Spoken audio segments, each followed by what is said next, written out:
The amendments expanded the language of the penal code to outlaw discrimination based on gender, gender identity, or expression, while also changing its original homosexual orientation language to also changing its original homosexual orientation language to sexual orientation to include those under the bisexual umbrella. Well, so here's the thing. If this is language on the basis of sexual orientation, this covers heterosexual people as well. Wait, what? If you are expanding the penal code from just being homosexual to but sexual orientation, that does not only include only bisexuals. But heterosexual are not a protected class. Well, we can look at the code in a second, but if this is on the basis of sexual orientation, then that includes all sexual orientations. Yeah, but all sexual orientations that are a protected class. We can look at the wording in a second, but I don't think it is explicitly about protected classes. Okay. I could be wrong. Quote, I'm relieved, actually, because the lack of legal protection has been an eyesore for trans people for many, many years. Brenna Rorslet, vice president of the Association of Trans People in Norway, told Reuters. Indeed, Norway has been one of the most progressive countries in Europe when it comes to LGBTQ plus protections and equality. Marriage equality, adoption for same-sex families, and assisted insemination treatments for lesbian couples have been legal since 2009. The country also bans housing and employment discrimination against LGBTQ plus people and allows trans folks to openly serve in the military. In fact, according to Insider, Norway was the fourth country in the world to allow trans people to openly serve in the military in 1979, which is 24 years before the U.S. Supreme Court ruled that anti-sodomy laws were unconstitutional in 2003's Lawrence versus Texas ruling. So for those who don't know, there were anti-sodomy laws on the books in the United States until 2003. Wow. Yeah. 2003. Amazing. Yeah. Amazing. Okay. And look at how far we've come in the past 20 years. It's crazy. We're going the other way. We're adding new laws that are moronic, but go on. Well, okay, this was a U.S. law I was speaking about. Yeah, I know. In Norway, I think they are, yeah. This is, guys, by the way, the fact that these are moronic laws, I think is really hurts the LGBT rights movement. Because, when now people are like, see, this is what happens. So here's the thing. When somebody says you could take LGBT rights too far, I wish we could point at them and laugh, because what are you talking about? You can't take it too far.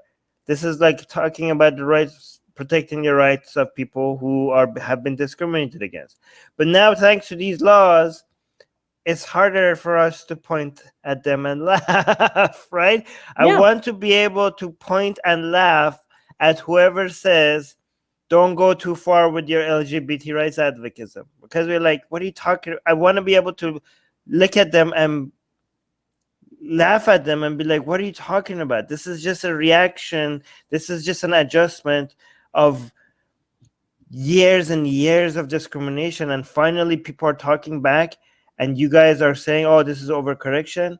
No, you're just being put in your place. We're just calling out bigots and shutting them down by, not shutting them down legally, but by responding to their homophobia and their transphobia, right?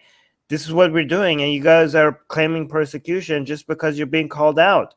I wish I could say that, but I cannot say that anymore. I wish I could say, you guys are not being persecuted, you guys are being called out. You guys, now these laws are stealing these beautiful lines away from me, right? Well, Armin, technically, that's not even true, because the original law in Norway is older than you are. Jesus. So wait, so we had social Wokistani social justice warrior things before, so the law against homophobia was there in Norway 1981. So this whole wokeism was Norway is like the original Wokistani land? Well, Armin, I personally would not formulate it as woke. I would say illiberalism in the guise of progress. Yes. Secular Proton is saying, I like Armin's formulation of freedom of speech, how he separates other crimes, etc., but I don't think that's how many countries view freedom of expression, especially in Europe, legally speaking. Well, that's because they're wrong, and I'm right. Oh, snap. Right? Just make me the king of the world already, and everything would be fixed. Yeah, this ain't a republic. This is a dictatorship. Right. So where was I? Okay. Talking about how they've been allowing transgender people to serve in the military since 1979. Okay. In 2016, Norway also allows trans people to legally change gender without medical diagnoses. This is a whole different subject. I can't get into this, but I have a lot of I don't even know what to feel about this, but we can't even get into it because it's off topic. So it should be noted. I have a question. Is this for foreigners as well? What is for foreigners? In Norway, can you go to 3 years in jail if foreigner? I am not sure, but can you give me a second? Okay. So it should be noted that while Norway is one of the most LGBTQ plus inclusive countries in the globe, it still bans queer men from donating blood if they've had sex with another man within a 12-month period.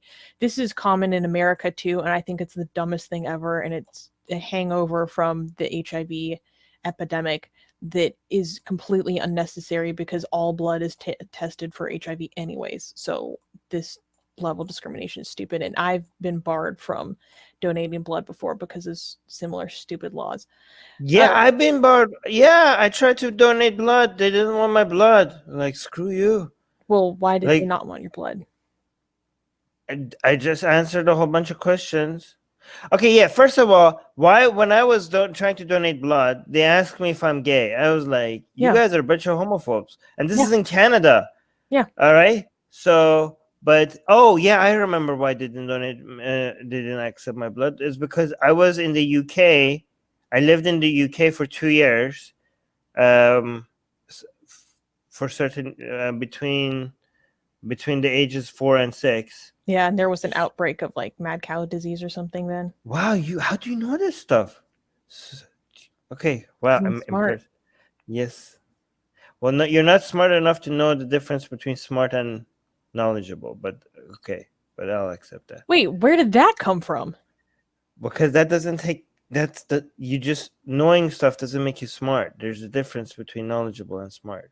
Okay, so actually that makes you not knowledgeable. Oh anyways, never mind. Okay, let's continue. Okay. You are smart, but not because of this. You should know the difference between being smart and being knowledgeable. Anyways, continue.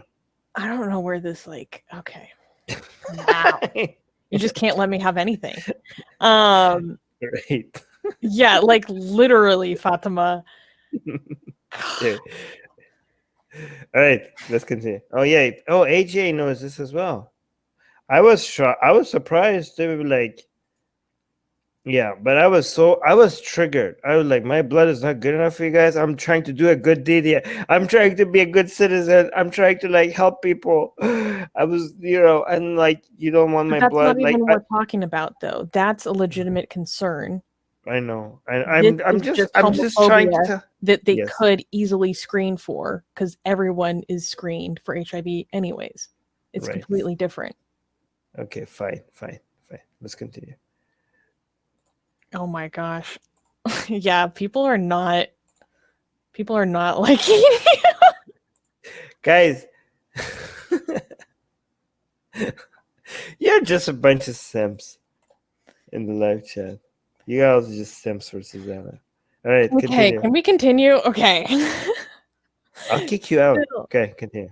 Are you really going to do that when I'm the one who's done all the research on this? No, I don't think you are. Okay. Still, not everyone is happy about the aggressive approach Norway is taking when it comes to LGBTQ plus protections. Some opponents believe the amendments threaten free speech. But as Anine Kerulov, an assistant professor at the University of Oslo, explained to Reuters, the statements have to hit a lot of benchmarks to be prosecuted. Quote, there are lots of very hateful things you can say about the protected groups, she said. For prosecution, comments must be direct attacks against LGBTQ plus people or include language that intentionally dehumanizes them to the public. What if you're trans and then you don't like this law and then you go say something transphobic just to make a point in Norway? I don't know, man.